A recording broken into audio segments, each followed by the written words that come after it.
Okay, yes, Sister Kathy. You kind of answered part of the question, is that when Leah and also Rachel gave their handmaiden to Jacob, is that it said to wife. Mm-hmm. And I said, now why to wife? Because I know it tells you that in the beginning, well, Jesus said it wasn't so from the beginning. So you answered that question. But I'm wondering why, because there's a situation I know is that a certain person thinks it's okay to have two wives in this day and time. Are you inviting me to comment? Yes. Because I'm sitting on ready. Go ahead. No, go ahead and finish your question. Well, that was one of the things is that, I was questioning, I said, well, why did they say to give to wife? Rachel said that and Leah said that too, to wife. So I said, now what does constitute marriage? Well, I mean, how it was performed culturally in those days, I have no idea. I do know that in Jewish thought, multiple wives is not something. It's current Jewish thought. Multiple wives is not something that is advocated. One of the things that sets a Hebrew wedding apart from some of the more ancient cultures and how they did things was that you were married in the sight of witnesses. There was a ketuvah, there was a contract.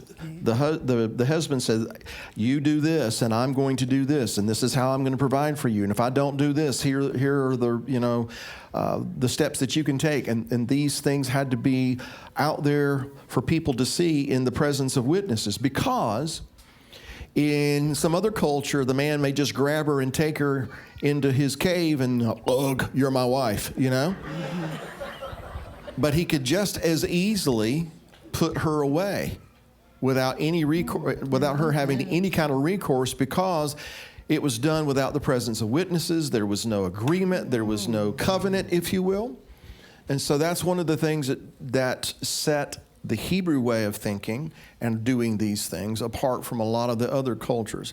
Now, as far as this idea about it's okay to have multiple wives, unfortunately, people will go to the story like we're reading here with Jacob having Leah first and Rachel, and then the two handmaidens that were given to him to have. I mean, he had 4 wives, 4 wives. Yeah. 4 wives. No offense, ladies. But that thing about y'all said that y'all have to deal with a lot because your husband's stupid? That wasn't your words, those were mine. Can you imagine a husband having 4 wives? No. And to deal with all that? No.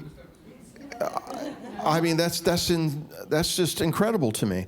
All right, the Bible describes a lot of things, but that doesn't necessarily mean the Bible prescribes those things. It doesn't mean that God said, this is what I want you to do. There are a lot of things like divorce that God grants a bill of divorcement in certain situations, not because that is his ideal or that is his will.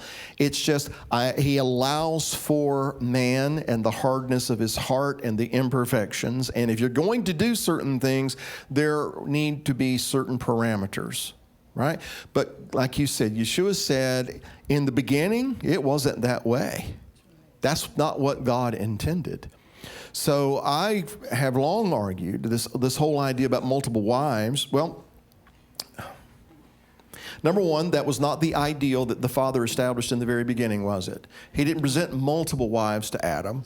He brought him one wife. And the two shall become lebisar echad. The two shall be one flesh. Not the 3, not the 4, not the 5. Because all that renders confusion. And we have to look no farther than the story in the Torah portion this week to see the confusion, the dissension, the strife, the jealousy, the envy. I understand that your son, Reuben, came home with some love apples today. That's how some translations render it. Some people say mandrakes. But there are translations that render it love apples. Which my understanding is that's what they used to call tomatoes. True. I understand your son has some love apples. I would like to buy some of your love apples off of your son. Well, you took my husband. Now you want my son's love apples. Sounds like a nice, warm, healthy Thanksgiving to me. Oh, I'll tell you what, I'll give you some of my son's love apples if I hire Jacob out for the night. That's what it says. She hired him in exchange for love apples. Now, where can I find anywhere in Scripture that even hints that God would be, yeah, do that?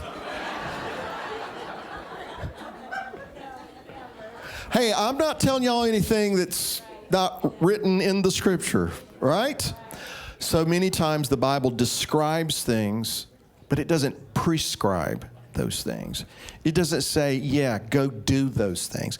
I think a lot of times God puts those things in the Scripture just for us to see, look how stupid they were. Don't be that stupid, right? How many wives do you think Yeshua is betrothed to? One.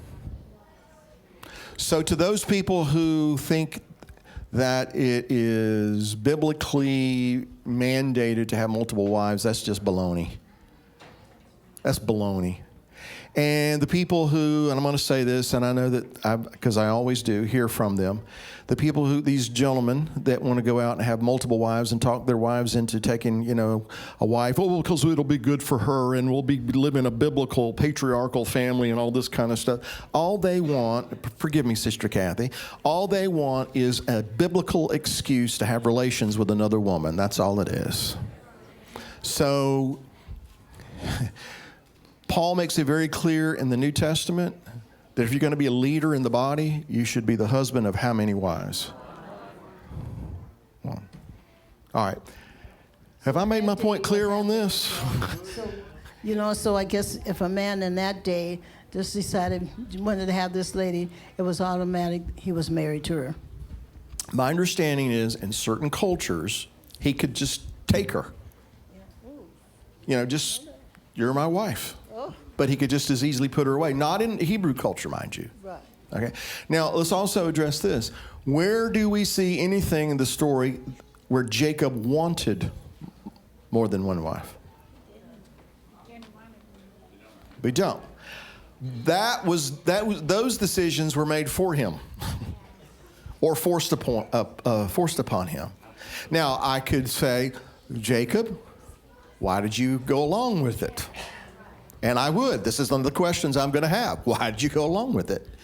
I expect to hear, I don't know, man, I lost my mind. I just went crazy for a minute. Most of the time I was walking out, talking to the sheep, talking to the goats, going...